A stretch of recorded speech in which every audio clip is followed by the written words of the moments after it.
Olá, pessoal. Boa tarde. Sejam todos bem-vindos ao nosso fórum de encerramento do projeto Lindas Emergências, ciclo 5.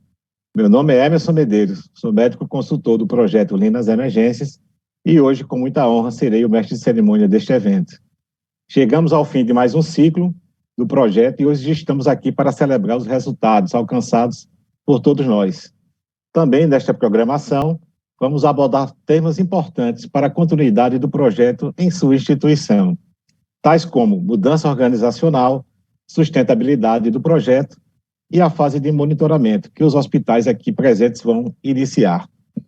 Para prestigiarmos este encontro e os excelentes resultados obtidos durante o projeto, tenho um imenso prazer em chamar alguns convidados especiais para dar as boas-vindas a todos aqui presentes.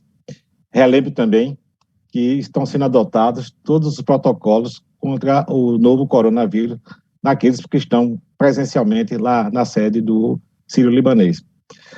Pela ordem, vou chamar o senhor Olavo Braga Neto, do Ministério da Saúde, o senhor Nilo Breta Júnior, coordenador técnico do Conselho Nacional de Secretários Municipais de Saúde, CONASEMS, e o senhor Marco Antônio Saavedra Bravo, gerente de projetos, Diretoria de Compromisso Social, Sociedade Beneficente Senhora do Hospital Sírio-Libanês.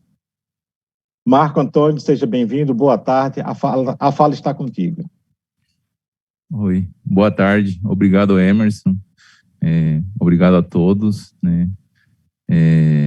Primeiramente gostaria de agradecer, né, ao DARU, representado hoje pelo Olavo Braga, né, coordenador técnico dos projetos, o Nilo do CONASEMS, né, todos os profissionais também do projeto Lindas Emergências e também todos os hospitais que estão hoje aqui, né, num momento bem especial, é um momento para comemorar os resultados obtidos nesse ciclo 5, né, um ciclo extremamente desafiador, né, eu comentei bastante aí com o Razível, com o Nicolas, né, um ciclo que teve vários desafios, né, com algumas variantes no meio, com uma malha aérea complicada, com um encerramento de ciclo que teve que ser virtual, né, então a gente tem uma capacidade de adaptação, de adaptabilidade muito importante também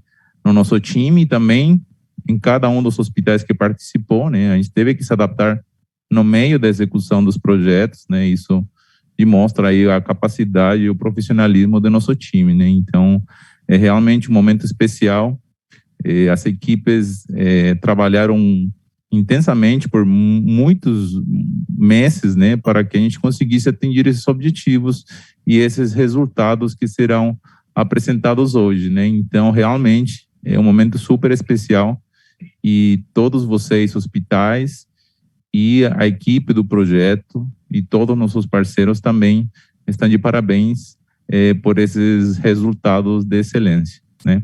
Então, desejo tudo de bom para essa jornada de hoje.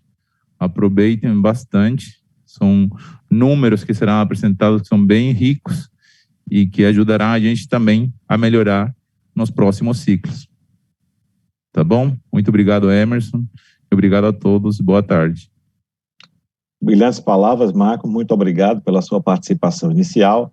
Dando sequência ao evento, passo a palavra para o senhor Nilo Breta Júnior, o coordenador técnico do CONASEMS. Seja bem-vindo, Nilo. Boa tarde, Emerson. Boa tarde a todos. Agradeço ao Sírio-Libanês o convite para estar aqui. Essa é uma parceria, né, nossa com o Ministério, o CONAS, o CONASEMS e o hospital. Estamos caminhando aí por uma experiência nova, que agora serão 6 hospitais de excelência para o processo.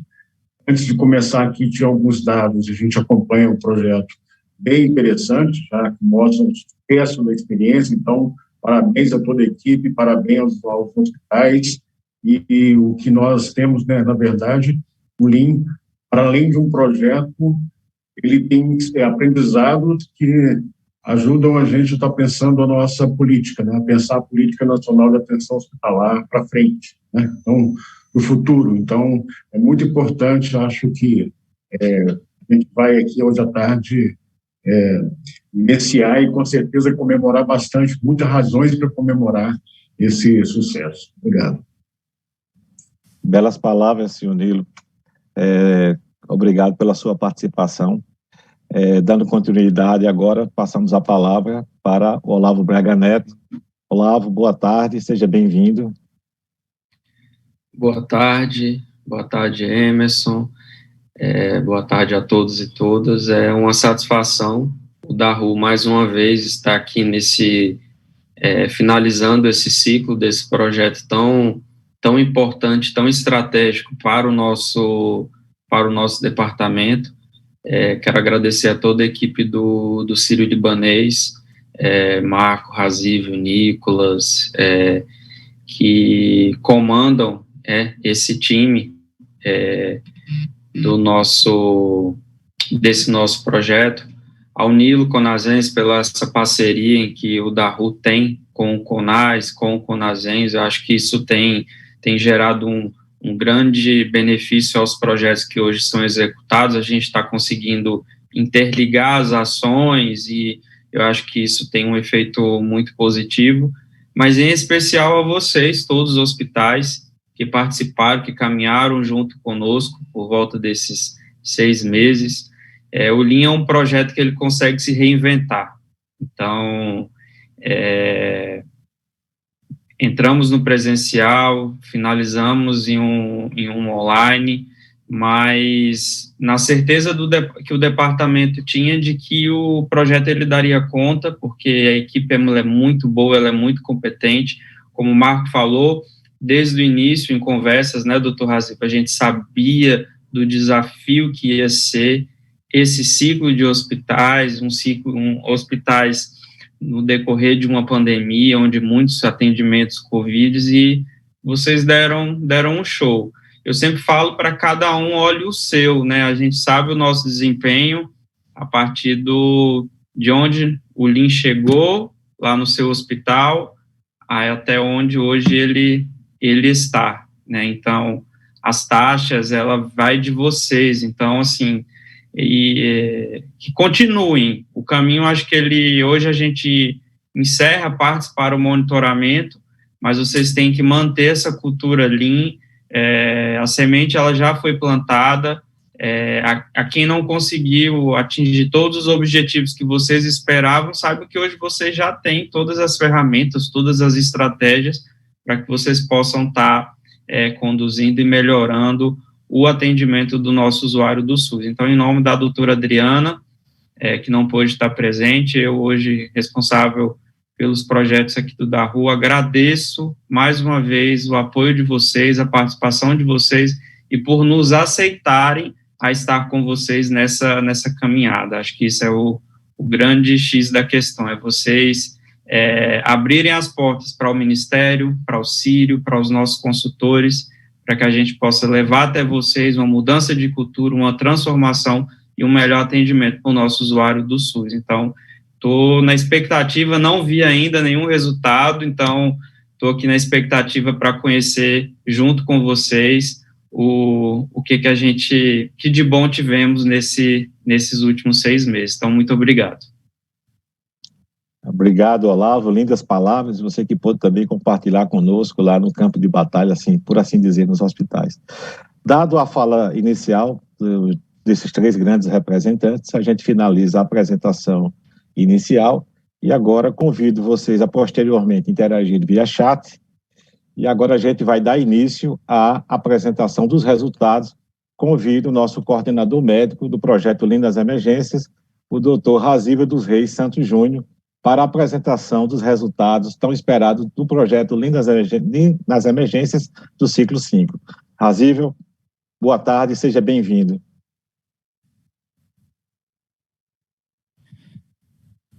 Muito obrigado, Emerson.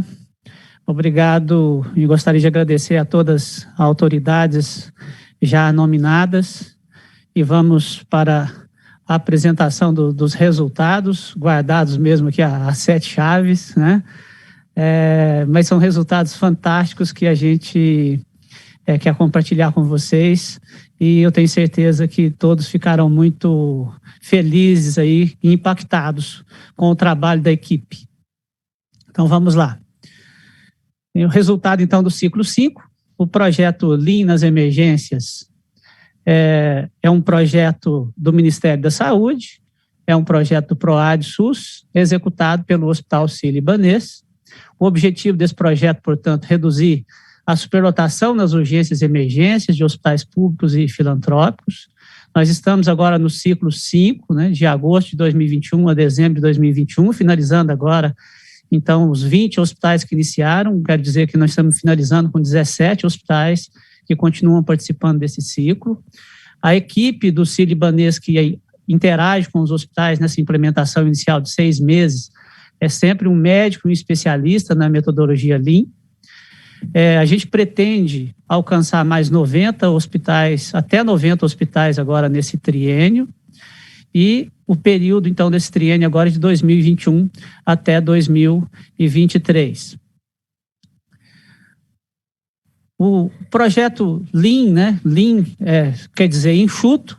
A gente fala Lean, mas eu falo que é um nome reducionista, né? Porque a gente utiliza várias outras tecnologias e ferramentas além do Lean, né? Mas a gente visa melhoria de processos, baseada em tempo e em valor, agregar valor sob a ótica do cliente, sob a ótica do paciente, né?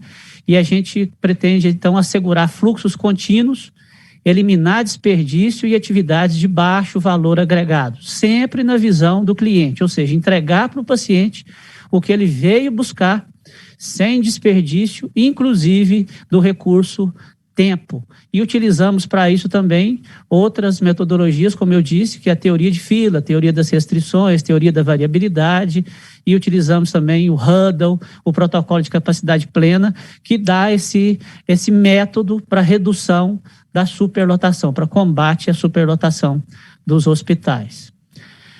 A gente utiliza basicamente 5 princípios, né? A questão do valor agregado na visão do paciente, mapear o fluxo de valor, conhecer o processo que a gente faz, né? Aprofundar nesse processo. Também criar uma cadeia contínua, sem desperdício. A gente costuma dizer que o valor está no fim da cadeia, ou seja, está na linha de cuidado. Então, a gente precisa definir bem a questão do fluxo, e o que ajuda na redução da superlotação é o fluxo intra-hospitalar, principalmente, que está muito relacionado com o problema da superlotação. Também o sistema puxado, ou seja, fazer o processo que é demandado pelo cliente, demandado pelo paciente, entregar para o paciente o que ele precisa, sem desperdiçar, sem fazer a mais, que seria desperdício, nem a menos, que seria um risco no caso dos atendimentos de urgência. E também assegurar o fluxo contínuo, sem represamentos, sem o paciente ficar aguardando muito tempo um processo que pode levar a complicações e sofrimento desse paciente. Então, todo um trabalho que é feito para assegurar que o paciente receba a tempo e a hora o que ele precisa, o que ele necessita, o que ele veio buscar no sistema de saúde. Então, o Lean já passou por 125 hospitais em 24 unidades federativas do Brasil, 25 unidades federativas, na verdade, por 24 estados e o Distrito Federal. E agora a gente pretende terminar o restante do país todo, implantando nesses outros 90 hospitais, até 90 hospitais, como foi dito anteriormente. A metodologia, portanto, a gente faz um diagnóstico operacional do hospital, e depois, sempre a partir do momento que a gente leva uma ferramenta, a gente implementa planos de ação que visa a melhoria do fluxo, né, aplicado sempre pela dupla composta pelo médico e o especialista na metodologia Lean, de modo que a gente consiga impactar a assistência dos pacientes, né? Então, o desenvolvimento e implementação de plano de capacidade plena para superlotação, que ajuda imensamente o hospital a trabalhar, a responder, a reagir aos momentos de superlotação, reduzindo o tempo de espera e o tempo médio de permanência, girando os leitos do hospital e ajudando com que o hospital consiga atender melhor, melhorar o acesso à comunidade de modo que ele não desperdice e transforma aqueles eventuais desperdícios em assistência à saúde. Ou seja, fazer mais com o mesmo.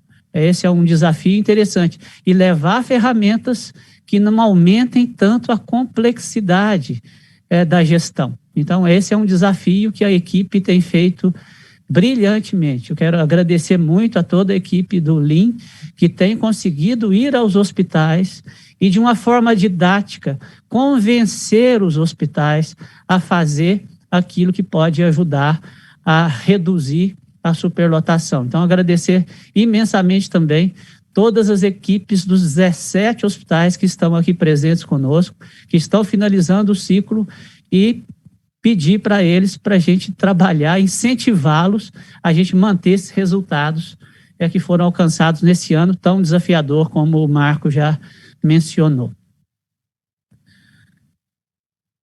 Bom, os entregáveis da fase 1 do projeto Lean nas emergências, né, a gente tem aí, então, a redução da superlotação dos hospitais como um objetivo nobre, porque a superlotação é um problema grave, é um problema crônico, é um problema que realmente pode trazer complicações, aumentar mortes e sequelas e complicações, sofrimentos evitáveis, né?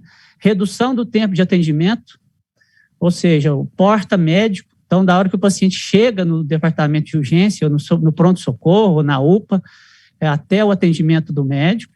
A redução no tempo de passagem do paciente, ou seja, da hora que o paciente chegou até a hora que ele sai do pronto-socorro, que ele sai do hospital, ou que ele acessa um leito do hospital. A redução do tempo médio de permanência do paciente quando ele se interna, e também a redução aí do fator de utilização do leito hospitalar, ampliando o acesso da comunidade, das pessoas ao serviço de urgência ou ao atendimento hospitalar.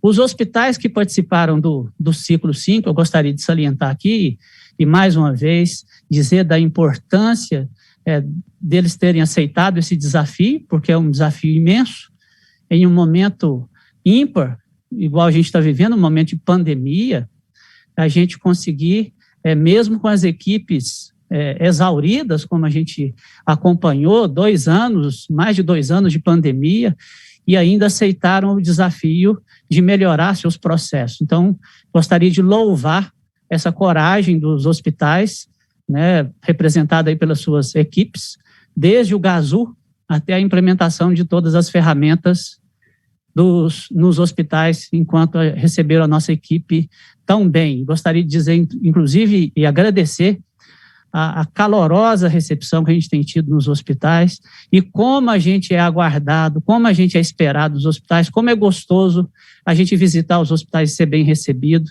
e sabendo que a gente está indo lá, às vezes, para colocar o dedo em algumas feridas, receber a gente tão bem na casa de vocês. Queria agradecer muito todos os hospitais que nos receberam e conseguiram ter esses resultados. Então, aqui vai aí mencionando o nome dos hospitais e agradecendo a cada uma das equipes, né? O Hospital Geral Clériston Andrade, né, de Feira de Santana, na Bahia. O Hospital da Regional Leste, no Distrito Federal. O Hospital e Maternidade Silvia Avidos, lá de Colatina, no Espírito Santo. O Hospital Estadual de Urgência Aparecida de Goiânia, em Goiás. O Hospital de Clínicas da Universidade do Triângulo Mineiro de Uberaba. O Hospital Municipal de Governador Valadares. Desculpem. O Hospital Municipal Monsenhor Flávio D'Amato, de Sete Lagoas, Minas Gerais. A Santa Casa de Campo Grande, Mato Grosso do Sul. O Hospital Municipal de Santarém, no Pará. O Hospital Getúlio Vargas, de Recife, Pernambuco. O Hospital Mestre Vitalino, de Caruaru, Pernambuco. O Hospital Otávio de Freitas, também de Recife, Pernambuco. A Santa Casa de Curitiba. O Hospital Monsenhor Valfredo Gurgel, de Natal, no Rio Grande do Norte. O Hospital Regional Oeste de Chapecó, Santa Catarina. O Hospital de Urgências de Sergipe, em Aracaju, e a Santa Casa de Misericórdia de Bragança Paulista. Mais uma vez, salientando aí a importância das equipes que participaram conosco, salientar a importância da diretoria, das lideranças terem comprado essa ideia e a coragem de ter enfrentado esse problema grave que é a superlotação. Bom, então vamos aos resultados, né, tão esperados por todos nós. Ficamos aí o final de semana, né, Nicolas? Trabalhando com a equipe aí, Jaqueline, Renata, Marco, toda a equipe aí trabalhando para apresentar para vocês aqui. E é com grande satisfação que a gente traz esse brilhante resultado, um resultado imenso da redução do NEDOX de 42%. Então, o NEDOX, ele mede, né, a superlotação de uma forma objetiva, e a gente conseguiu uma redução, mesmo na pandemia, que tem um incremento do tempo médio de permanência nos hospitais, né? A gente precisou se desdobrar para atender, as equipes se desdobraram, né? Reduziu 42%, é quase 50% de redução desse score de superlotação. Então, é fruto aí de muito esforço, muito trabalho, e a gente precisa comemorar muito esses resultados. Veja só lá, os 42% de redução do NEDOX. O loss com internação, que é o tempo que o paciente é atendido até ele acessar um leito de internação do hospital, reduziu 34%. Então, uma redução muito significativa, e vou mostrar para vocês as consequências dessa redução depois, o que é que acontece com o hospital quando a gente faz esse tipo de redução, né? E o loss sem internação, que é o tempo do paciente que passa pelo pronto-socorro até ele ter alta, ele que não precisa internar, né, os processos do pronto-socorro ali melhoram, e eu tomo a decisão mais rápida, esse paciente não precisa internar, uma redução também de 40%. Então, veja que esses são os melhores resultados de todos os ciclos que nós já passamos. Mesmo num ambiente de grande desafio, estando trabalhando num momento de pandemia, onde a gente tem vários segmentos que tem piora, vários hospitais que às vezes teve piora do tempo médio de permanência, vários fatores concorrendo para aumentar a superlotação do hospital. Nos hospitais que a gente passou, a gente conseguiu uma redução expressiva desses indicadores, né? E conseguimos refletir em números esses indicadores que eu já venho mostrando para vocês. O tempo total de passagem no serviço de urgência, para vocês terem ideia, global, reduziu de 2.051 minutos para 1.238 minutos. O que significa isso, pessoal? 2.051 minutos, fazendo as contas, né? A gente tem 1 dia e 10 horas. Ou seja, 2.051 minutos, o paciente ficava no pronto-socorro 1 dia e 10 horas, ou seja, 1 dia 24 horas, mais 10 horas, 34 horas. O paciente permanecia dentro do pronto-socorro. Isso caiu para 1.238 minutos, significa 20 horas. Ou seja, eu saí de 34 horas para 20 horas. Teve uma redução de 14 horas. Isso, mostrando esse número, vocês vão ver a consequência logo na sequência. Mas 14 horas de redução é imenso, porque isso é exponencial, multiplicado pelo volume de atendimentos que eu tenho. Isso significa redução da superlotação e, consequentemente, redução das mortes e das complicações evitáveis, e dessa forma a gente consegue ampliar o acesso da comunidade para um atendimento oportuno. Isso é difícil imaginar o impacto de uma redução dessa, porque atender o paciente em tempo oportuno significa que ele complica menos também. E isso faz com que eu amplie o acesso de uma forma inimaginável. É inimaginável a consequência. Não dá para traduzir em números, porque é uma questão imensa o que está sendo mostrado aqui. Eu falo que a ficha não cai de uma vez só para os hospitais, né? A ficha vai caindo. A importância de um número desse, ela vai aparecer ao longo do tempo, à medida que o hospital vai mantendo a sustentabilidade do projeto. A outra questão, o tempo até o primeiro contato com o médico, ou seja, da porta até o médico, 113 minutos. Ora, 2 horas são 120 minutos. De 113 minutos, quase 2 horas, para pouco mais de 1 hora, 67 minutos, uma redução de 41%. Então, o paciente, agora ele chega ao pronto-socorro, em média, ele é visto em média, ou seja, alguns são atendidos em poucos minutos, para a média dá em torno de 67 minutos. Alguns um pouquinho mais, mas a gente consegue ver que começa a ter uma segmentação do fluxo. E os pacientes mais graves são vistos nos primeiros minutos, de forma a priorizar aquele paciente para que ele não tenha consequências do atraso no atendimento. Porque o que a gente diz, e que é uma verdade, que vários estudos mostram, é que quando a gente atende o paciente na hora errada, e um paciente que tem uma emergência, e as emergências são tempo dependentes, atender o paciente na hora errada e não atender, infelizmente, tem consequências similares. A gente precisa atender o paciente dentro da janela terapêutica. O infartado tem que ser visto e tem que ter o eletrocardiograma em poucos minutos e tem que ter acesso ao cateterismo se ele tiver um supra de segmento ST. A mesma coisa o paciente com AVC, a mesma coisa um paciente com trauma maior. Ele precisa ter acesso rápido à assistência e ao recurso que ele precisa, senão a gente vai colecionar óbitos, complicações e sofrimentos desnecessários, sofrimentos evitáveis. Esse é o grande combate que a gente está fazendo quando a gente diz em reduzir superlotação. E o tempo médio de permanência, pessoal, caiu de 8,6 dias para 6,3 dias, uma redução de 27%.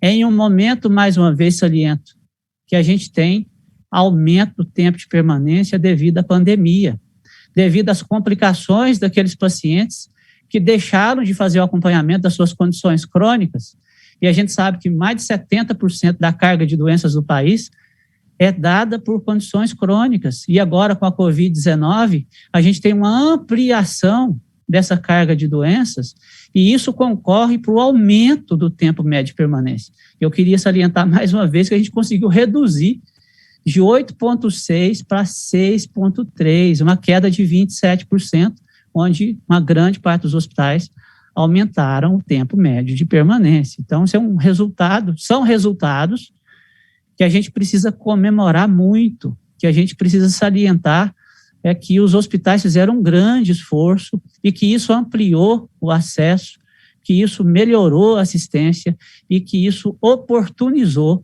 vários atendimentos que não seriam realizados não fosse essa organização. E aí o reflexo disso, pessoal, o reflexo desses números, o reflexo desses indicadores, o reflexo dessa organização, dessa padronização do cuidado, é esse. É a gente começar a enxergar a ausência de pacientes nos corredores. E aí eu vou mostrar em grandes números para vocês que os hospitais não reduziram o número de atendimentos. Pelo contrário, aumentou o número de atendimentos, mas melhorou o fluxo. Então, as ferramentas que a gente vai levar para os hospitais ajudam na melhoria do fluxo de passagem do paciente, tanto no pronto-socorro, quanto no hospital, seja nas unidades de internação, seja no centro cirúrgico, seja no CTI. É esse giro de leito que propicia os corredores esvaziarem e permanecerem vazios. E ainda que a gente tenha um aumento agudo da procura, o hospital aprende a reagir à superlotação. Esse aqui é um exemplo do hospital de Uberaba, o Hospital de Clínicas da Universidade Federal do Triângulo Mineiro. O antes, em agosto de 2021, e o depois, em dezembro de 2021. Pessoal, e uma questão extremamente importante de dizer, muitas vezes, esses hospitais que a gente está apresentando não conheciam o chão dos seus corredores. Olha o brilho do depois. Isso, pessoal, é de agosto para dezembro. Quantos anos esse hospital tem? E nunca viu o corredor dessa forma. A não ser esporadicamente, às vezes em algum momento que tem uma redução da procura, mas manter-se assim é um grande desafio, e é esse o desafio que a gente tem colocado para os hospitais agora. Vamos nos manter sem paciente no corredor. Não podemos não nos incomodar com a superlotação, porque muitas vezes o que a gente percebe é que vira paisagem a superlotação. Os profissionais acabam se acostumando com a superlotação, desvia das macas, mas não enxerga as macas. Várias macas no corredor não incomodavam ninguém, e agora uma incomoda todo mundo, porque a gente precisa ver por que esse paciente está ali, o que ele está precisando, né? O que ele precisa receber para que ele saia do corredor. O corredor não é lugar do paciente ficar para assistência. A mesma coisa, olha aqui, o antes na Santa Casa de Campo Grande e o depois. Vejam como aqui está apinhado de pacientes e a equipe distribuída para cuidar, e cada um tem que cuidar de vários pacientes. Aqui a gente tem o sonho do pronto-socorro. Qual que é o sonho do pronto-socorro? Ter prontidão, ter disponibilidade. É o que a gente diz. Um pronto-socorro que está assim, no antes, pronto-socorro assim, a única coisa que ele não tem é pronto. Ele não está pronto para atender o próximo paciente. Onde que eu coloco o próximo paciente aqui? Não tem lugar para colocar. E aqui? A equipe está pronta. Se chegar um paciente, 2, 3 pacientes simultaneamente, a equipe está pronta para atender. Então, isso reduz mortes e complicações evitáveis. A superlotação não é somente uma questão estética, é uma questão de sobrevivência, é uma questão de assistência adequada, de qualidade assistencial. E aqui a gente encontra profissionais para trabalhar conosco. Aqui a gente já começa a não cobrir os plantões. Já viram isso? Muitos locais a gente não consegue cobrir os plantões. Aqui, mostrando o Hospital e Maternidade Silvia Havidos, que é o Hospital de Colatina. Olha como que estava esse local de assistência. E poucos meses depois, não tem nenhum paciente aguardando atendimento ou num local inadequado. Então, essa é uma questão extremamente importante, porque humaniza a assistência, né? Então, as fotos que a gente colocou são do mesmo ângulo, para que a gente possa visualizar como que o hospital reagiu à superlotação. A mesma coisa aqui, esse corredor aqui é o corredor da catástrofe, né? Olha como que estava antes do projeto, em agosto de 2021. O Olavo teve a oportunidade de visitar lá, né, Olavo? O hospital de urgências de Sergipe, lá em Aracaju, e olha, depois do projeto, poucos meses depois, como que está o corredor. Agora, se tiver uma catástrofe, nós temos condição de assistir aos pacientes de forma adequada, de forma a não ter perdas evitáveis, né? Perdas evitáveis. Eu acho que é para isso que a gente precisa organizar o sistema, para que a gente não tenha perdas evitáveis, as pessoas não morram desnecessariamente.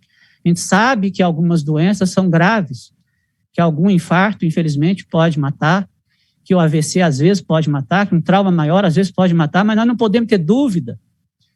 Até para a gente ter perda no pronto-socorro, é preciso que a gente tenha organização, porque a equipe não pode ter dúvida que se ela tivesse feito tudo a tempo e a hora, que o paciente teria sobrevivido. Isso tira a gente do serviço de urgência. Agora, se eu estou lá, o paciente recebe tudo a tempo e a hora, e ainda assim a gente acaba perdendo o paciente, isso nos entristece, mas não nos tira da assistência, porque a gente sabe que, infelizmente, alguns casos são muito graves e a gente precisa suportar essa perda. Mas até para suportar a perda, a gente precisa ter organização. Em grandes números, só para dizer para vocês, mas o corredor agora está vazio, será que reduziu o acesso dos pacientes? Aí a gente vem mostrar que, em grandes números, 48.094 é a projeção do aumento de atendimentos mensais nos prontos-socorros que a gente passou. Então, aumentou em 48 mil o número de atendimentos e continua e reduziu os pacientes no corredor, ou seja, eu melhorei o fluxo. A quantidade de vagas de internação cedidas mensalmente, a gente conseguiu aumentar em 13 mil vagas, 13.202 leitos, 13.202 vagas a mais. Isso num conjunto de hospitais, nesses 125 hospitais que a gente passou, que dá uma somatória de 25.781 leitos. Isso é muito representativo no país, né? E a projeção de vidas impactadas, 8.200. Como que a gente faz esse cálculo? A gente pega o estudo do Peter Vitelli, que mostra que o paciente fica mais de 12 horas no pronto-socorro, ele morre praticamente o dobro, ou ele fica 4 a 7 dias a mais internado no hospital. Então, quando a gente faz essa projeção teórica, a gente vê que em torno de 8.200 vidas que deixaram de ser perdidas, foram impactadas, isso diretamente, e as famílias. Então, é um número que ele é um superlativo mesmo, ele vai crescendo, né? A outra questão, 1.740 profissionais capacitados durante as visitas, 3.722 profissionais capacitados em treinamentos e eventos presenciais ou à distância. Temos 5.100 membros na comunidade. Eu peço que quem não está na comunidade, que ingresse na comunidade Lean nas emergências, né? 891 hospitais indicados para participar do projeto. Então, vejam que a gente tem que aplicar agora a teoria de fila no projeto Lean nas emergências, né? Porque a gente tem uma quantidade tremenda de hospitais na fila para receber nosso projeto, né? 138.766 acessos à nossa comunidade e a nossa equipe, 10 especialistas em processo, 13 consultores médicos e 7 pessoas na equipe aí de back-office, né? Então, uma equipe relativamente pequena para números tão superlativos, né? Então, isso precisa ser muito comemorado. Mais uma vez, parabenizar esse time de guerreiros, realmente, que tem empreendido uma guerra, uma boa luta contra a superlotação. Aqui, ficar por dentro da comunidade Lean nas emergências, né? Então, a gente tem a comunidade Lean nas emergências, é um repositório de conhecimento. Acessem, tem vários artigos, tem vários estudos, tem vídeos, tem aulas, videoaulas, né? Tem várias questões que o hospital pode se manter atualizado aí e ter trocas, né, de experiência conosco aí, com os hospitais participantes da comunidade Lean nas emergências.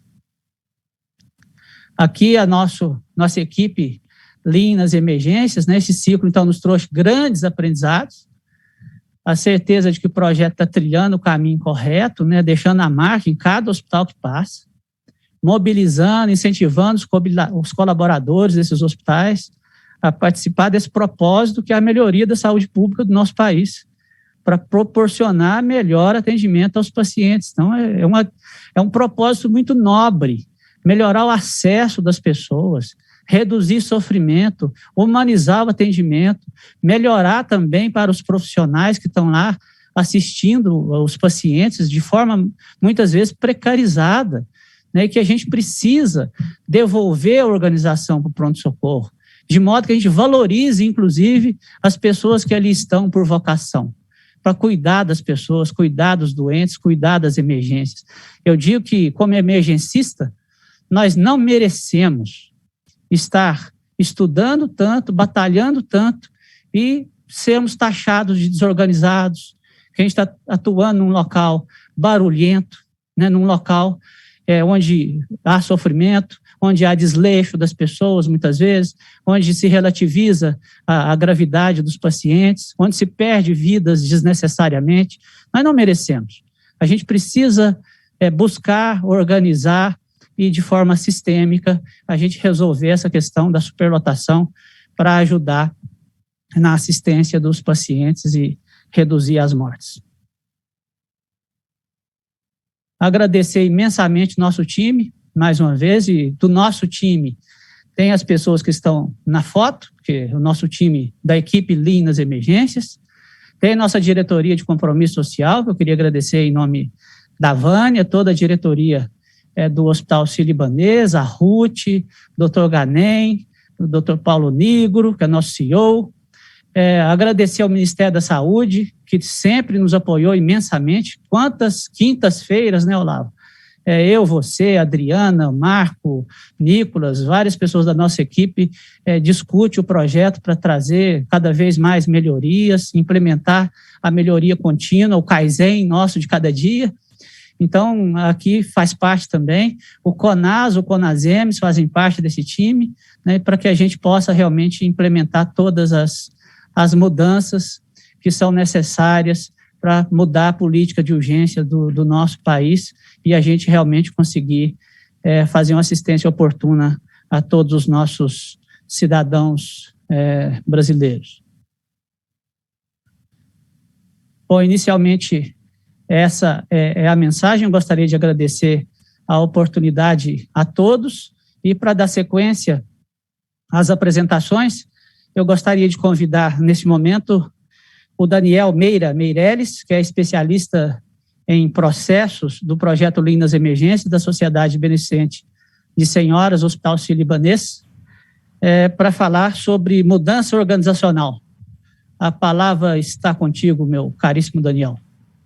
Opa, boa tarde a todos, muito obrigado aí, Razível, pela oportunidade. Realmente essa apresentação foi incrível, né? E é possível ver como as imagens, né, refletem os resultados dos indicadores. E tudo isso foi porque houve uma mudança, né? E é esse o tema que eu vou comentar aqui com vocês hoje, pessoal. Mudança organizacional. Bacana? Vou compartilhar minha tela aqui.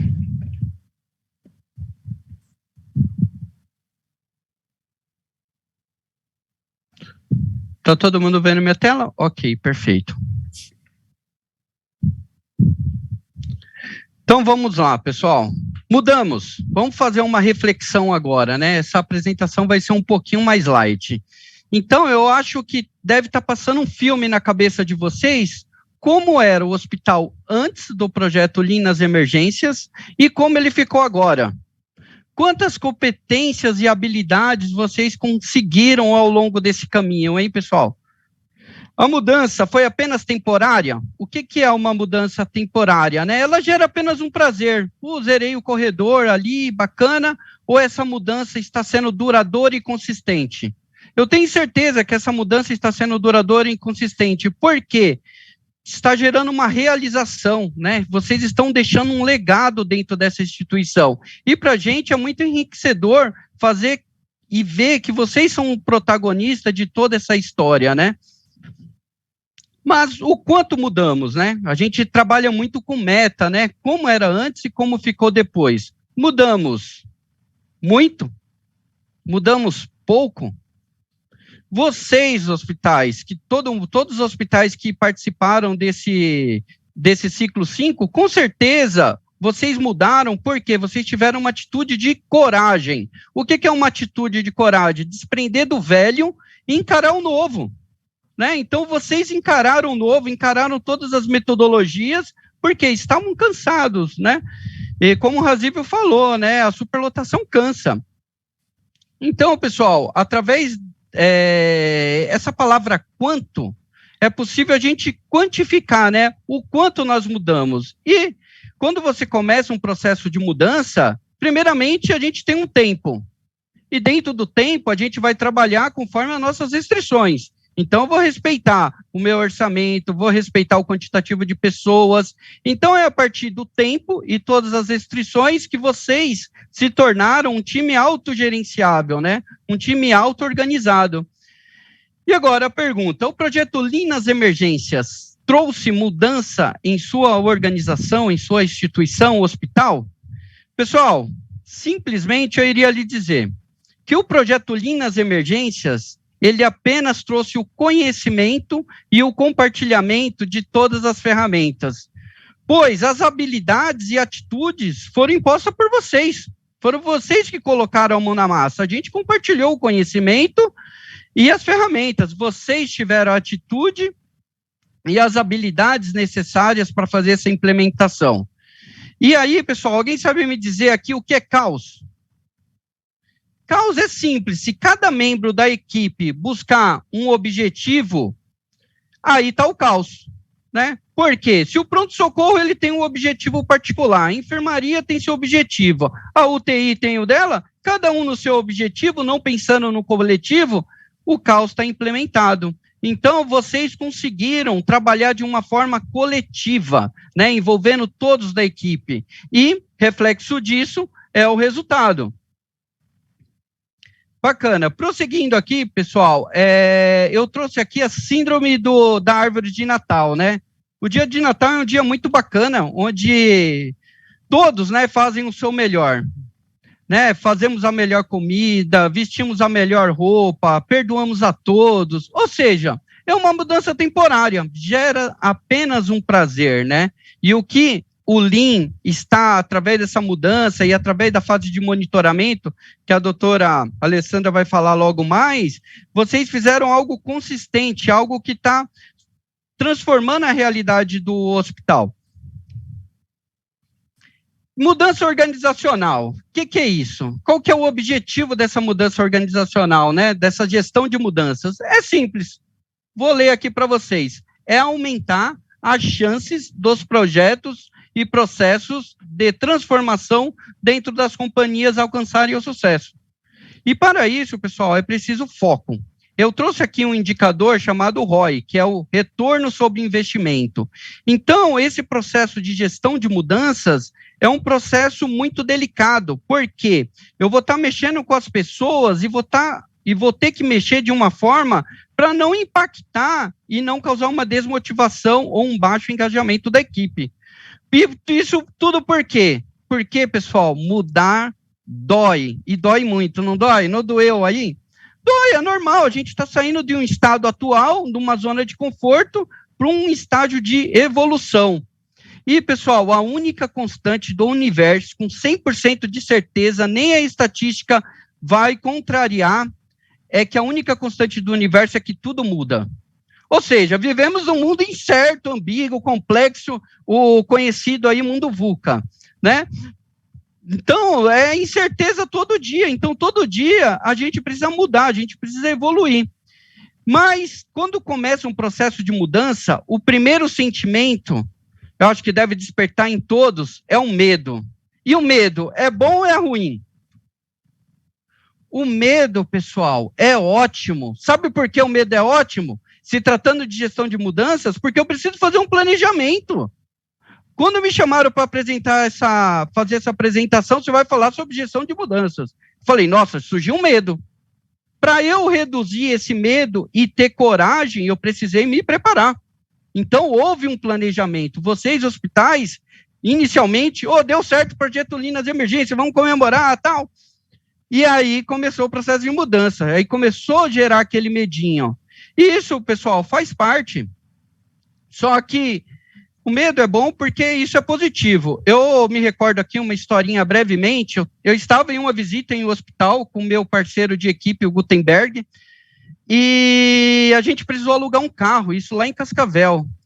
E o carro que ele alugou era um carro com câmbio automático. Aí ele falou, Daniel, tô cansado aqui, acabei de sair da visita.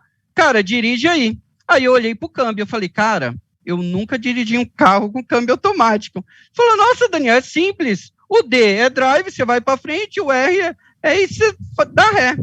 Aí eu falei, caramba, teoricamente é muito simples, né? Quando eu coloquei, pessoal, e assim, tinha dois carros, né? Um atrás e um na frente. Eu falei, ferrou, nunca peguei um carro com câmbio automático, e agora, como eu vou sair desse lugar aqui? Pessoal, mesmo com medo e confiando no parceiro que estava do lado, eu coloquei a ré e fui muito devagar, muito devagar. O Gutenberg falou assim, vai, homem, acelera, pisa aí. E eu fiquei com medo, ou seja, eu respeitei o meu medo. Eu fui devagar, mas não parei. A partir do momento que você deixa o medo te parar, ele passa a ser negativo. Todos nós sentimos medos, mas o importante é não parar. Então, esse foi um exemplo aí para simbolizar o que vocês imaginam que passou na cabeça de vocês, né?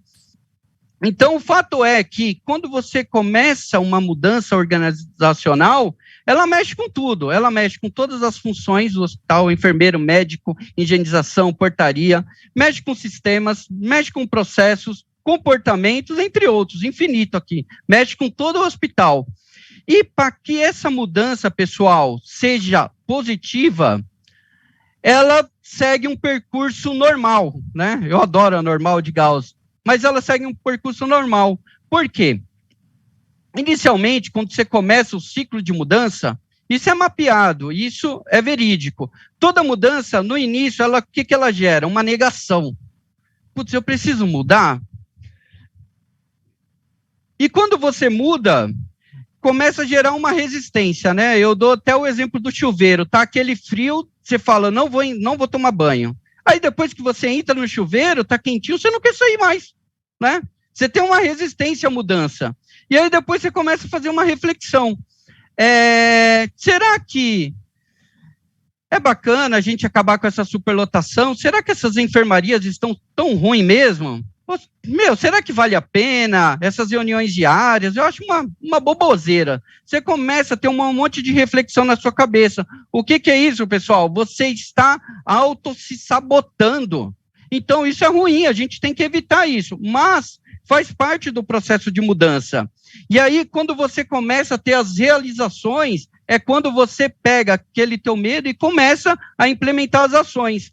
Começou a implementar as ações, você começou a gerar um resultado diferente, você começou a aprender com os erros, e aí que tem a performance, a realização.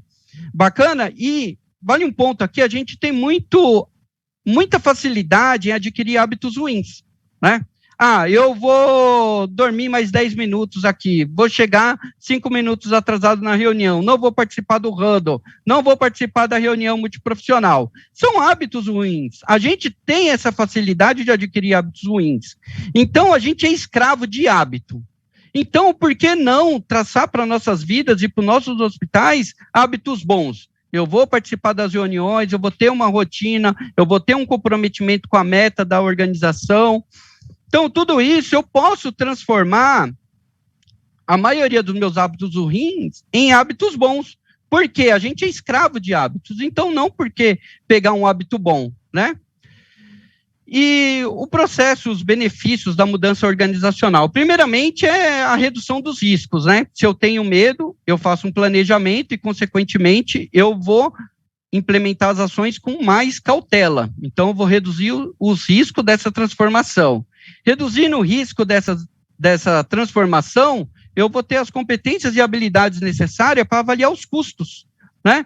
E eu vou começar a verificar se essas mudanças estão ou não alinhadas ao objetivo estratégico da organização, ao objetivo, às metas que eu quero chegar.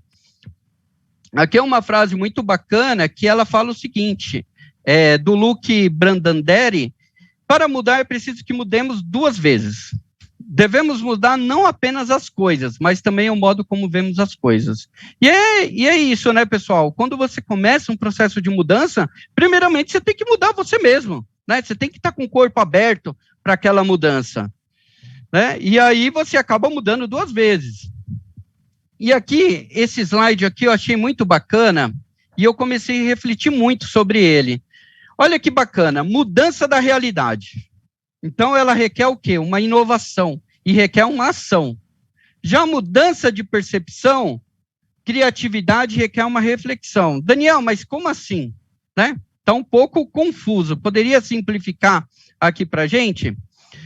Então, pessoal, eu vou simplificar isso daqui. Eu vou até trocar a câmera aqui. Então, eu vou simplificar para vocês com uma historinha. Eram 2 moscas. As 2 moscas estavam voando.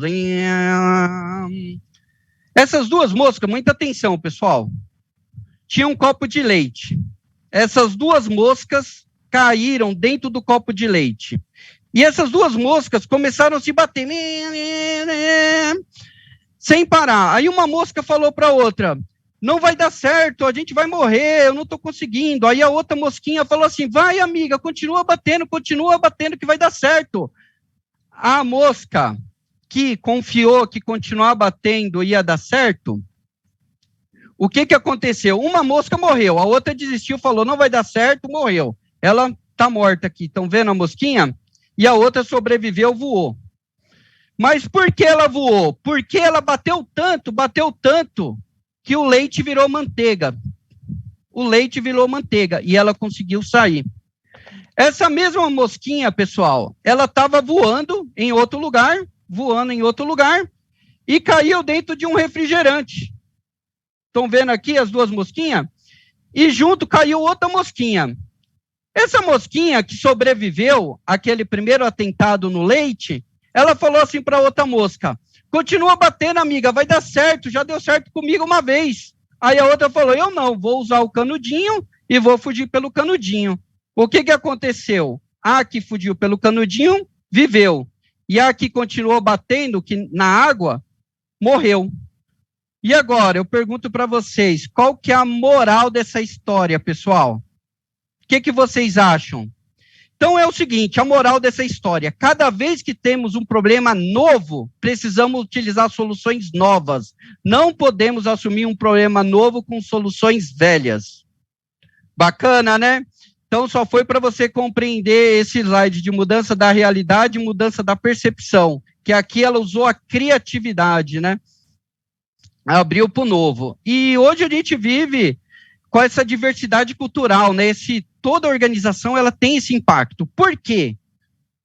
Todo ser humano é um ser único. Não existe ninguém igual a ninguém nessa face da Terra. Todo mundo tem seu ID próprio. Então, a primeira coisa que a empresa precisa saber para lidar com toda essa diversidade cultural, experiência, o quê? O respeito. Eu preciso respeitar o nível de conhecimento que meu colaborador tem, eu preciso respeitar a profissão dele, o cargo, a história e toda a experiência que ele tem, inclusive até a cultura velha de alguns processos, eu preciso respeitar, porque ele toma essa decisão hoje baseado nessa experiência que ele traz. Então, qual que é o segredo? A gente, para ter um processo bacana, a gente precisa ampliar as conexões com o maior público possível, né? Então, quando eu junto toda essa diversidade cultural, todas essas experiências com um propósito, com um objetivo, aumenta a minha força de criatividade e inovação. E por que, pessoal, a importância da comunicação em um projeto? Aqui é simples. De acordo com a PMSurvey.org 2014, que é do PMI, fala que metade dos projetos falham. Por quê? Por causa que não tem uma comunicação efetiva, uma comunicação assertiva. Então, pessoal, tá simples. Existe uma correlação grande. Se eu me comunico bem no projeto, consequentemente, eu vou ter um bom resultado, ou seja, aumenta em 50% minha probabilidade de sucesso. E quais são os benefícios, pessoal, de uma boa comunicação? Ela garante maior alinhamento estratégico entre todas as partes. Eu aumento o envolvimento do time, porque se eu estou comunicando minhas metas, né, qual que é o propósito da organização, estou passando essa visão para toda a minha equipe, eu consigo o engajamento, eu consigo a integração, eu dissemino todas as metas, todo mundo trabalha com o mesmo propósito, o projeto passa a ter uma direção, e essa direção pode até ser negociada ou barganhada, e também facilita todo o processo de decisão. E como sustentamos a mudança? Agora é a parte difícil, hein? Então, toda mudança, ela é sustentada com ação. Os hospitais precisam criar essa musculatura de sempre fazer o novo, sempre procurar a melhoria contínua, né? Então, pessoal, não tem segredo. Para sustentar toda mudança, eu preciso começar a executar. E aqui a gente fala de melhoria contínua aqui para fechar. O que é a melhoria contínua? É um processo cíclico, sem fim, vai até o infinito e além. Eu sempre tenho que ficar de olho nas oportunidades. É impossível ficar parado, sendo que eu trabalho no mundo incerto, ambíguo, no mundo vulco, numa sociedade líquida, que agora é uma sociedade gasosa. A todo momento eu estou construindo e desfazendo relacionamentos. Então, a mudança, ela precisa ser uma constante dentro do hospital, né? Então, eu preciso criar algumas cerimônias. Uma dessa é tornar os resultados cada vez melhores e mais eficientes e eficazes. Como eu consigo isso? Com reuniões, análise crítica dos indicadores, tá sempre olhando os planos de ações. sempre com foco em reduzir os desperdícios, revisar com frequência os processos já estabelecidos e definir, no mínimo, uma reunião semanal para conversar sobre os indicadores. E, pessoal, para manter esse ciclo de melhoria contínua, tem um segredo, e vai precisar de muito, muito esforço. E dependendo de aonde o hospital quer chegar, aonde você, em específico, como líder maior do hospital quer chegar, o seu esforço vai ser maior. Então, fica uma pergunta aqui para concluir essa apresentação, né? Aonde você quer chegar? Valeu, obrigado pela oportunidade, Dr. Razível, obrigado aí a todos os participantes aí que tiveram a paciência de me ouvir aí um pouquinho falando sobre gestão de mudanças, e foi um prazer aí compartilhar um pouquinho desse conhecimento com vocês. E agora eu vou convocar aqui a doutora Alessandra, médica especialista do projeto Lean nas Emergências. Ela vai comentar um pouquinho para a gente dessa fase de monitoramento. Vocês imaginaram que estariam abandonados? Vai ter essa fase de acompanhamento aí, pessoal. É com você a palavra, doutora Alessandra.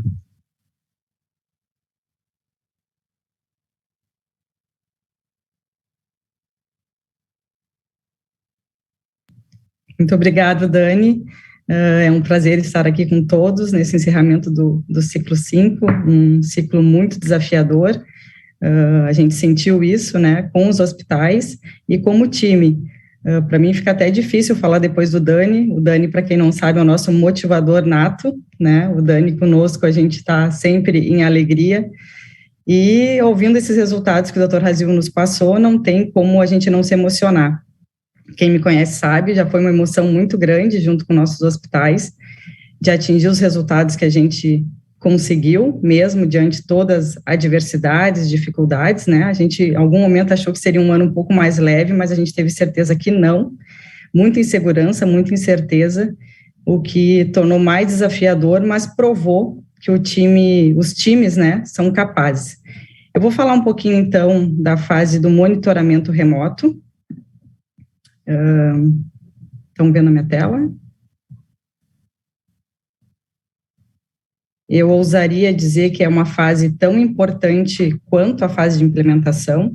Então, a gente que sente, né, toda a dificuldade, como o Razível falou, sofrimento, tem choro, tem dificuldades, tem momentos que a gente pensou em desistir, hospitais que a gente pensava que não ia virar e viraram. A gente tem como obrigação, né, a gente manter sustentável tudo isso que a gente fez, todas essas mudanças que a gente transformou, a gente precisa achar uma forma, encontrar uma maneira de consolidar durante esse ano de monitoramento remoto, para no futuro isso já ser um legado e fazer parte da instituição. O Razível costuma dizer que crescer dói, e eu já diria que mudar também dói.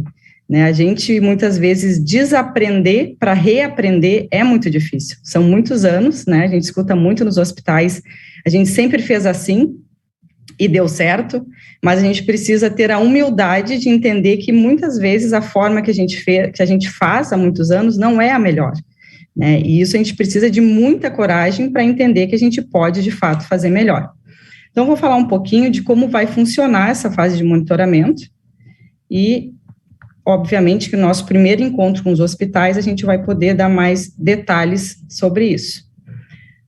Então, a fase de monitoramento remoto vai acontecer com uma dupla, médico especialista, como vocês já estão acostumados, onde nós vamos acompanhar esses indicadores do projeto, lembrando que a gente já tem um nível de maturidade para fazer análise crítica desses resultados, né, fazendo uma avaliação se os resultados estão consolidados, se era aquilo que a gente esperava. A gente sabe que muitos hospitais superaram as expectativas e muitos hospitais sabem que tem toda a condição ainda de buscar melhores resultados, depois que a gente aprendeu o caminho, né, depois que a gente implementou essas ferramentas. Então, não é simplesmente um acompanhamento, a gente sabe que a gente tem as obrigações dentro, né, de todo o cronograma do projeto, de trazer esses indicadores até o dia 10 de cada mês para a comunidade, mas nós precisamos, nessa fase, saber fazer essa análise, né, de entender se os resultados estão condizentes e a que custo, né, o quanto a gente implementou de forma adequada, que todo o processo está sendo fluido e a gente tem um fluxo de fato desenhado. E quem vai fazer esse monitoramento? A gente fala em time de gestão da mudança justamente porque esse time que trouxe todos esses resultados, que causaram toda essa transformação que a gente viu nesses 6 meses, é o time da gestão da mudança. Alguns hospitais se perguntam, mas quem é o time da gestão da mudança? São todos que estão participando dos processos que fazem parte do projeto, é o time que participou do GASU, a alta liderança, todas as referências dos setores, ponto focal, toda a equipe multi, e a gente nunca pode esquecer, que já foi falado aqui, a equipe do Gemba, quem está lá na linha de frente, participando da assistência direta dos pacientes. E como? Né? Então, através da consolidação da implementação das ferramentas, com análise de resultados, nós vamos apresentar, disponibilizar um checklist no nosso primeiro encontro. A gente tem aproximadamente 21 ferramentas que foram apresentadas, a gente sabe que algumas são prioritárias e fundamentais para o projeto, então a gente vai fazer um checklist para entender e que exista muita transparência do hospital, que consiga reconhecer quais as ferramentas estão de fato bem implementadas. E como? Avaliando o resultado. O Huddle, de fato, foi bem implementado ou ele está só informativo? A gente está conseguindo atingir as metas do Huddle de um para outro? O PCP, quem está fazendo análise crítica de quantas ativações do PCP estão sendo feitas? Será que já não tem algumas ações do nível 1 que pode passar para a rotina? Porque a gente sempre fala, né, o Razível costuma falar que a superlotação é um problema grave, crônico e persistente. Então, a demanda não é estanque, né, os pacientes não vão deixar de chegar, mas nós temos a obrigação de aprender a reagir, né, de não viver mais no caos. Então, o PCP nos traz, né, essa habilidade, e nós temos que, com o tempo, também ir aprimorando o PCP, entendendo, dentro das ativações do PCP, quais são esses gargalos. Então, é isso que a gente fala nessa análise dos resultados que as ferramentas estão nos trazendo. E outro ponto importante é avaliar os nossos planos de ação, né? A gente viu que muitos planos de ações têm ações para longo prazo, ações que não conseguiram se terminar em 6 meses e que a gente tem que, então, fazer uma retrospectiva, entender se as ações ainda fazem sentido, se tem ações que precisam ser executadas ou até retiradas e avaliar, então, novas oportunidades e novas ações que a gente pode trazer para o plano de ação. Então, mostrando um pouquinho como que vai funcionar. Então, a periodicidade vai acontecer uma vez por mês, sempre após o dia 10, que aí já deu tempo para o hospital colocar todos os indicadores lá na plataforma, na comunidade. Vai ter tempo de duração de 1 hora, né, junto com a dupla, especialista e médico. A gente pretende liberar um cronograma semestral para que o hospital esteja organizado, né, vamos supor que toda a última sexta do mês ou a última quinta, a gente organiza dentro da agenda, porque o hospital também, dentro da sua estrutura de monitoramento, saiba quando nós vamos estar lá apoiando e direcionando. É muito importante a gente lembrar que, nesse momento, os consultores, eles vão ser mais direcionadores e apoiadores, do que, de fato, trazer, né, não tem mais ferramentas novas, não tem mais discussões de implementação. A gente quer, de fato, avaliar se os resultados estão adequados com o que se espera e até mesmo avaliar novas oportunidades. E a finalização desse monitoramento deve acontecer em dezembro deste ano. E a gente trouxe aqui, que é muito importante, já nessa primeiro encontro da dupla do médico de especialista, auxiliar o hospital a construir uma estrutura, né? A gente precisa ter uma estrutura para manutenção de acompanhamento do projeto. Vocês, na verdade, já aprenderam a fazer isso. Vocês fizeram durante todo o projeto, vocês criaram uma estrutura de monitoramento e com ferramentas diárias, ferramentas que vocês avaliavam semanalmente e até alguns indicadores que vocês avaliavam mensalmente. Isso não muda, mas isso precisa, na fase do monitoramento, ter uma estrutura bem desenhada, com times bem definidos, né? E os times têm que ser inclusivo, né? A gente tem que ter o pessoal do Gemba, a gente tem que ter a liderança, a gente tem que ter todos os setores que estão envolvidos, assim como a gente falava durante a implementação. Definir as ferramentas que vão ser utilizadas é muito importante, eu disse e repito, foram quase 21 ferramentas que foram apresentadas para vocês, então, dentre essas ferramentas, muitas vão ser úteis para vocês fazerem esse monitoramento.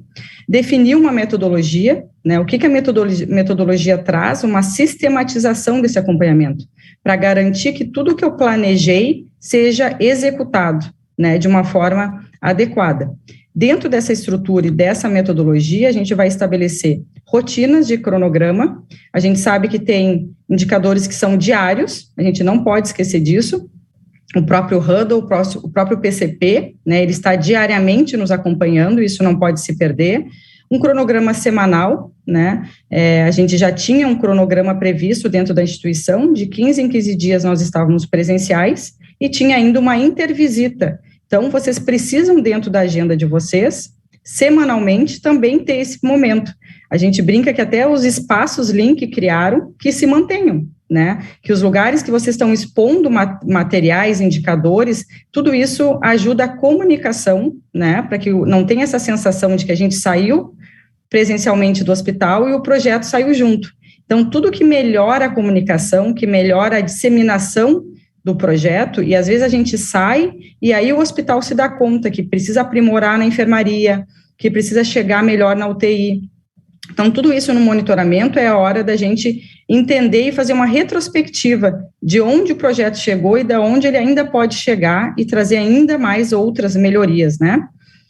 Definir metas, indicadores e resultados. Então, a gente já tinha algumas metas de tempo de boarding, tempo médio de permanência e de loss. Eu não tenho nenhuma dúvida de que a gente consegue melhorar depois de todo esse treinamento, depois da que a gente adquiriu uma habilidade muito grande de reagir à superlotação, eu não tenho dúvida que a gente consegue ainda melhorar mais os nossos indicadores. Então, a gente precisa criar novas metas. Se a gente já conseguiu reduzir o tempo de permanência em 1 dia, a gente vai ter que ter uma meta de 2, e assim sucessivamente com todos os indicadores. E o que eu falei, e que é muito importante, a gente sempre fala, né, que a superlotação é um problema de todo o hospital, é um problema sistêmico, então a gente tem como obrigação expandir para todas as áreas do hospital.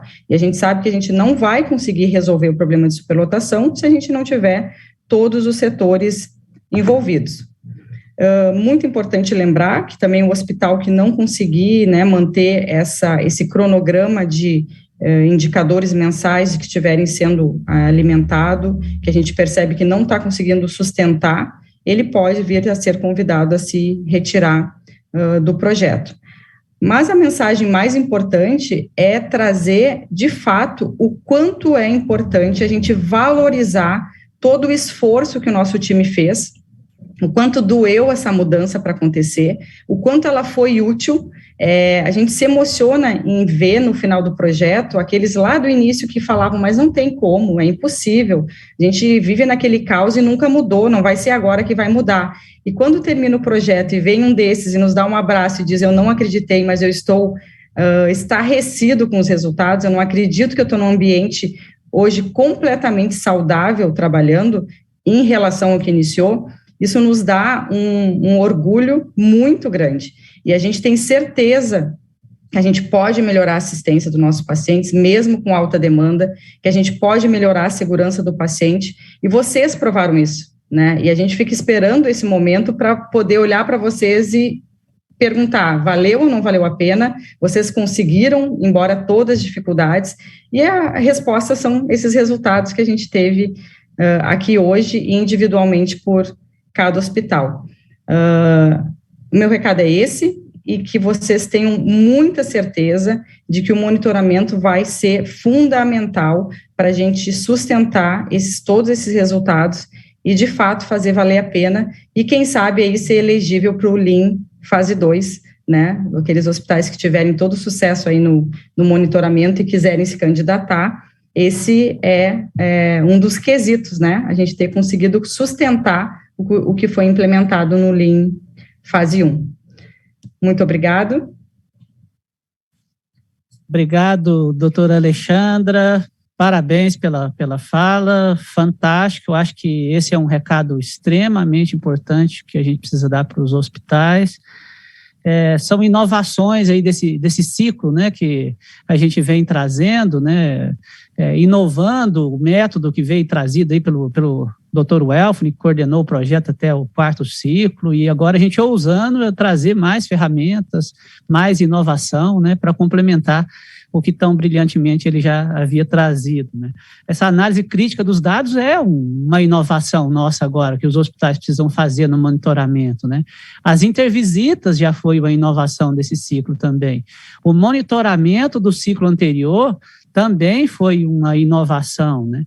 E a estruturação desse monitoramento agora é um legado fantástico que a gente vai estar deixando com os hospitais para eles estarem sustentando a mudança, né? Porque, como o Daniel falou, a gente precisa fazer o PDCA, né? Todo dia ali, né? Tá rodando o PDCA, o PDSA, né? Para que a gente possa estar buscando eficiência. E o caminho da eficiência é um caminho longo.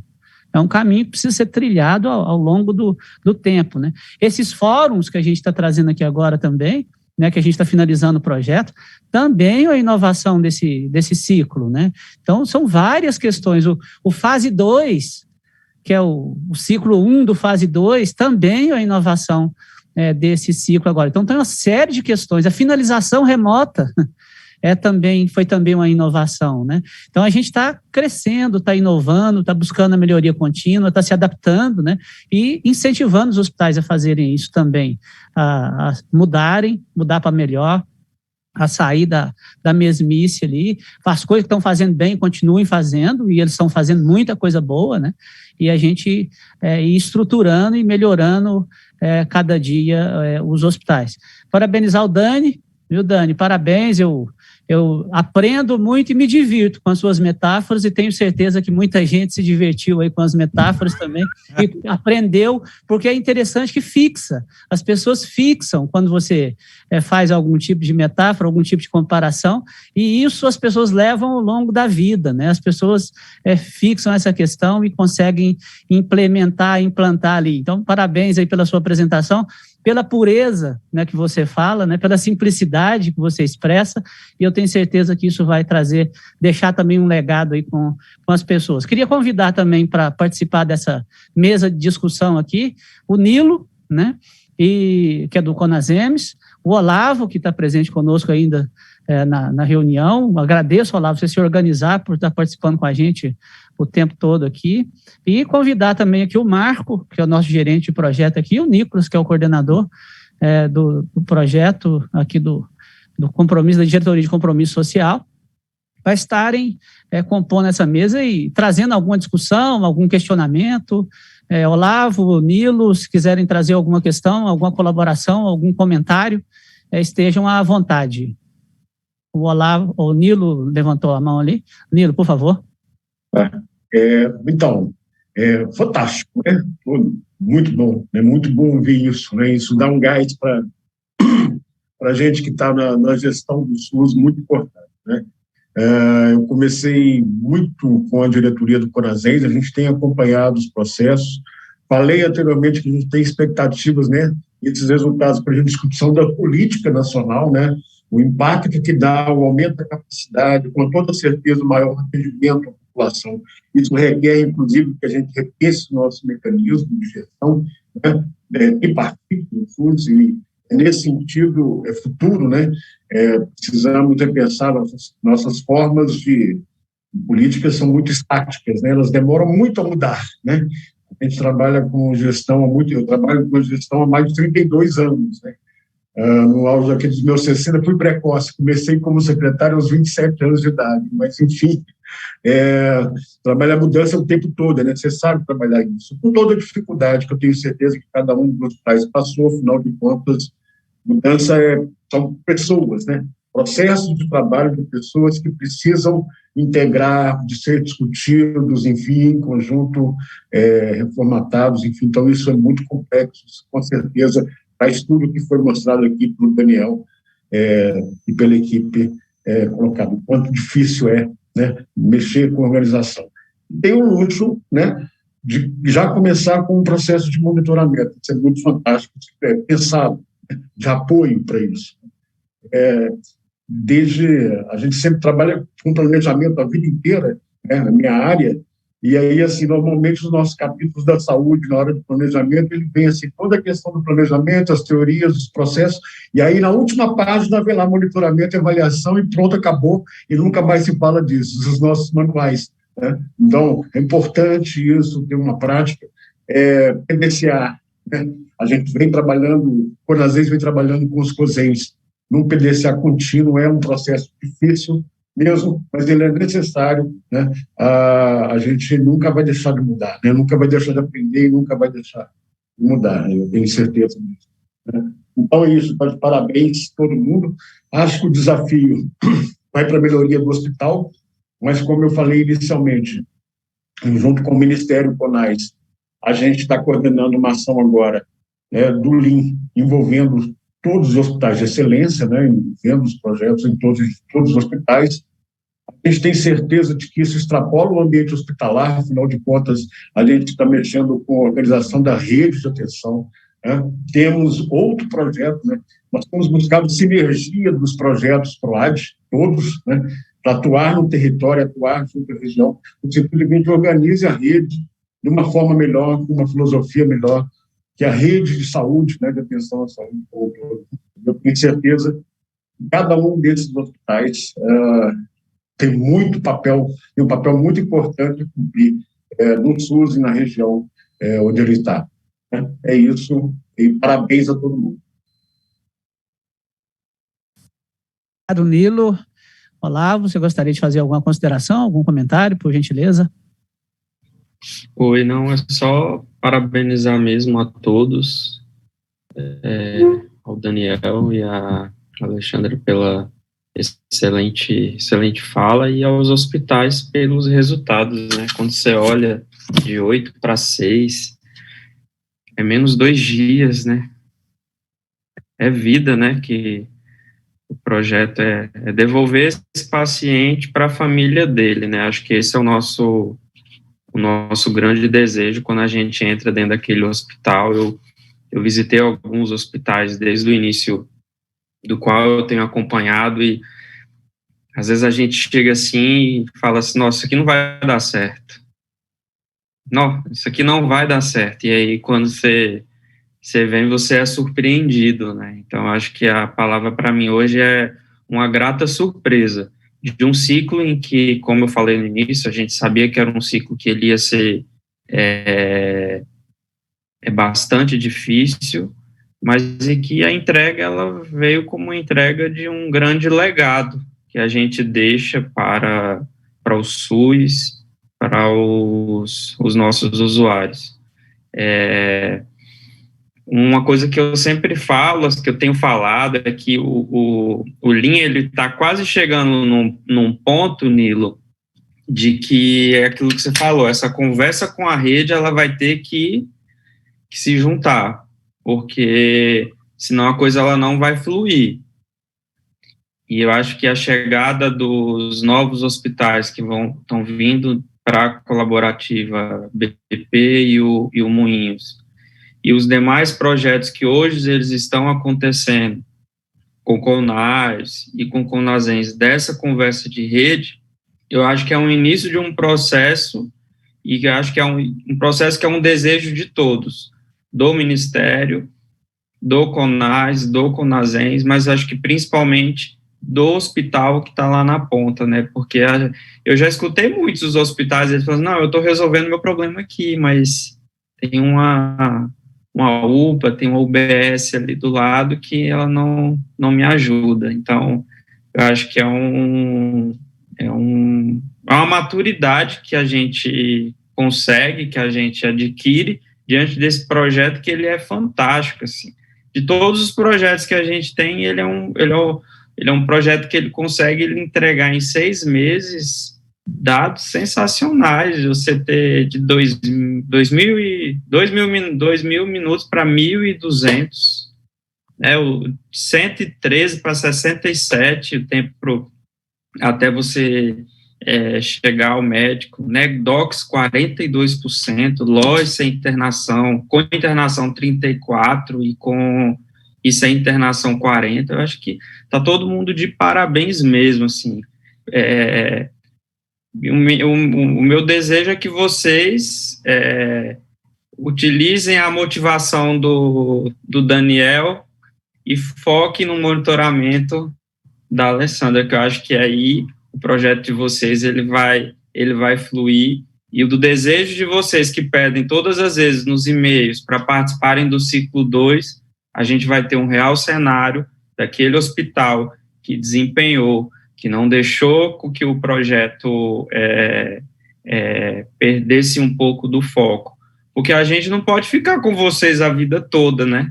Tem um monte de hospital que quer a gente, a lista ela já chegou sexta-feira no departamento, com o apoio do CONAS e do CONASENS, chancelada em CIB, então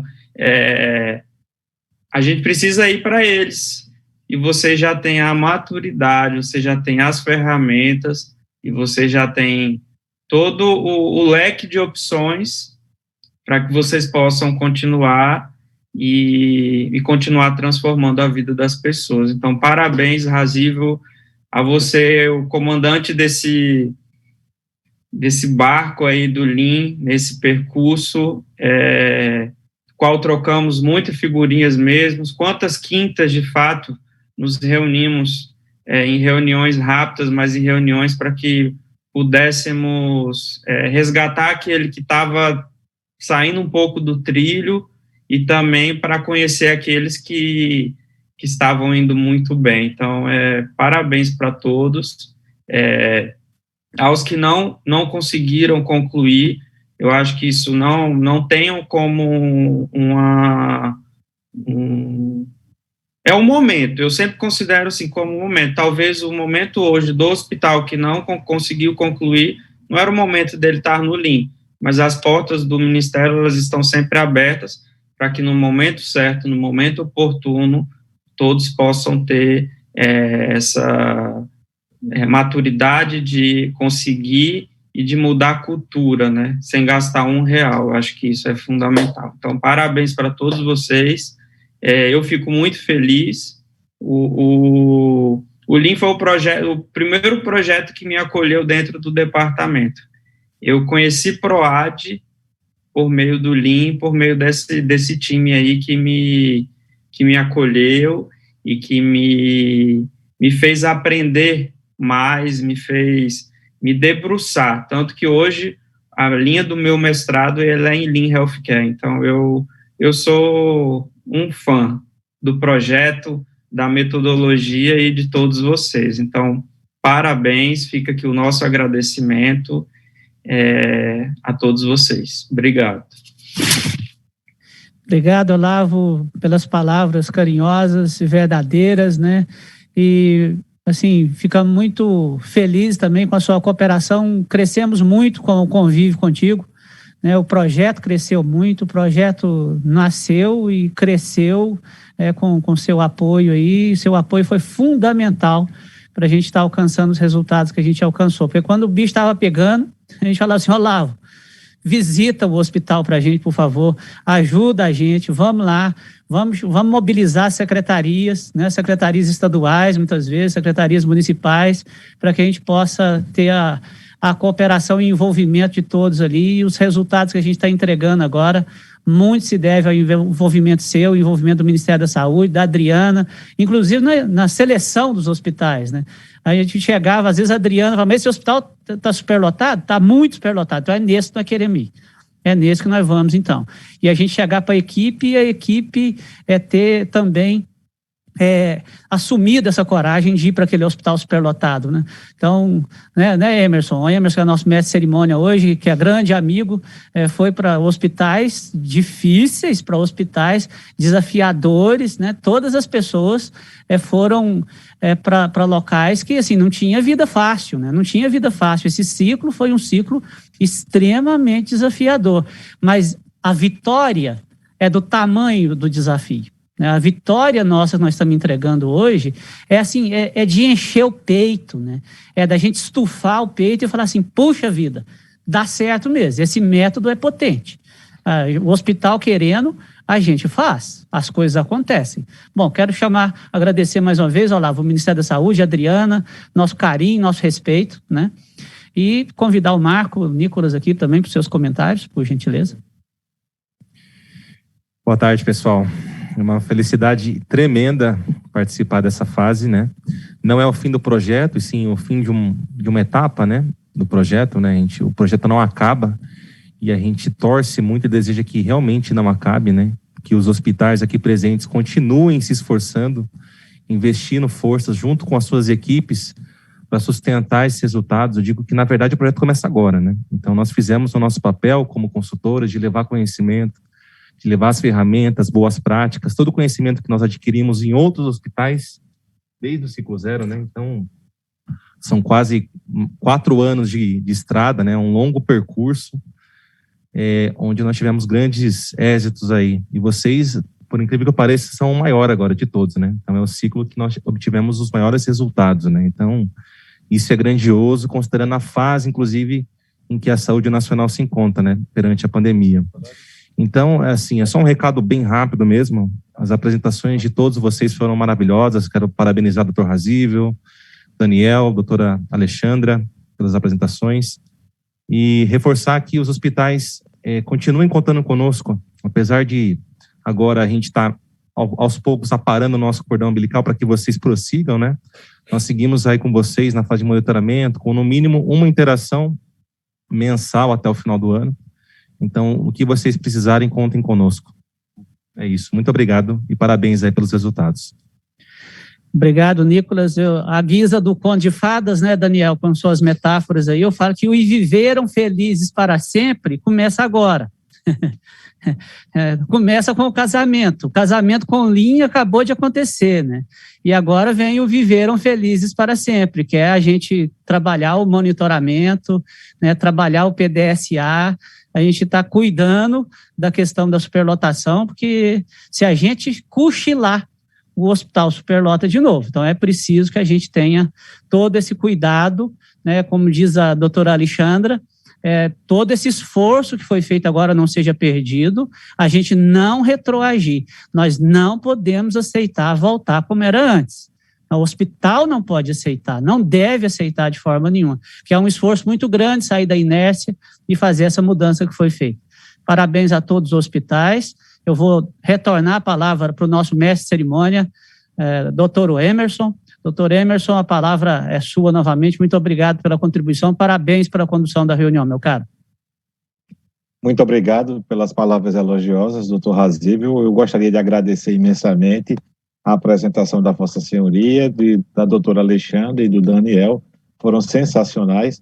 Agradecer as falas do Nicolas, do Nilo e do Olavo, certo? E agora, para as considerações finais, eu convido o nosso gerente de projeto da Diretoria de Compromisso Social, Sociedade Beneficente de Senhoras Hospital Sírio-Libanês, o Marco Antônio Saavedra Bravo. Marco Bravo, a palavra está contigo para a consideração final do nosso fórum do ciclo 5. Perfeito, Emerson. Muito obrigado.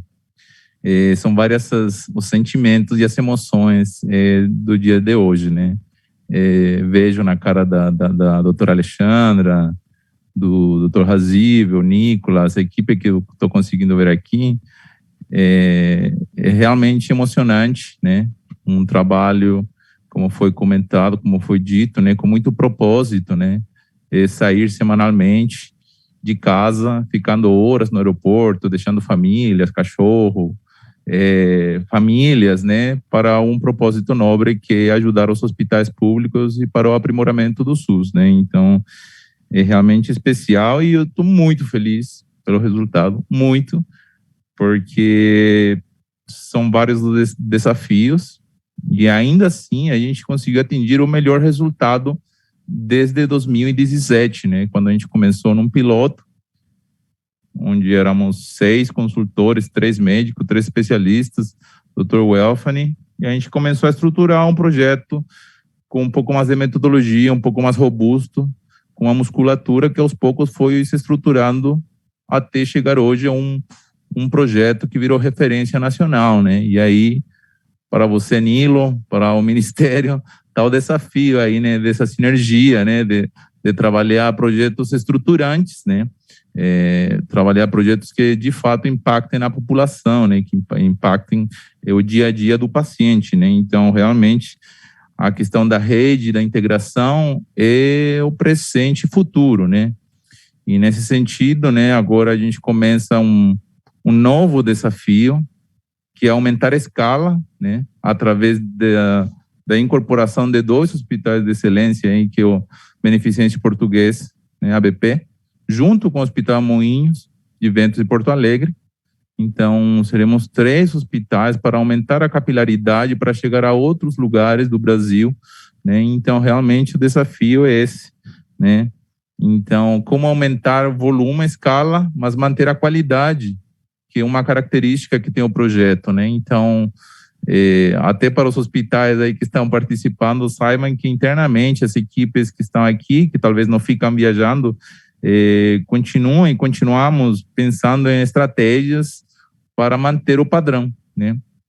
A gente fala do Lean, fala de melhoria, e a padronização é um dos pontos, dos pilares importantes, né? O trabalho padronizado, né? Então, o desafio vai mais ou menos nesse sentido, né? Então, agradecer aí ao Razível, Nicolas, Jaque, Renata, o Dani, Alexandre, todo mundo que ficou participando hoje, as falas super pertinentes, ao grande mestre de cerimônias aí, Dr. Emerson. Eu não posso deixar passar, agradecer ao Lavo e a Adriana por anos de muita parceria, de muito apoio, em todo momento, tipo, pessoas que têm muitas atribuições, muitas responsabilidades, ainda têm um espaço para projetos, né? E não, eu nem só falo do Lean, né? Eu hoje eu estou responsável por alguns projetos e eu vejo o carinho que eles têm e o capricho que eles têm com todos os projetos, né? E nem só com o do Sírio, eu consigo enxergar agora um pouco mais na cadeira que eu estou, como eles, independente do hospital, eles estão sempre disponíveis para apoiar, para orientar, e isso realmente muda, né? E isso realmente faz a diferença. Então, super obrigado, me estendi um pouco, peço desculpa aí, Jaque.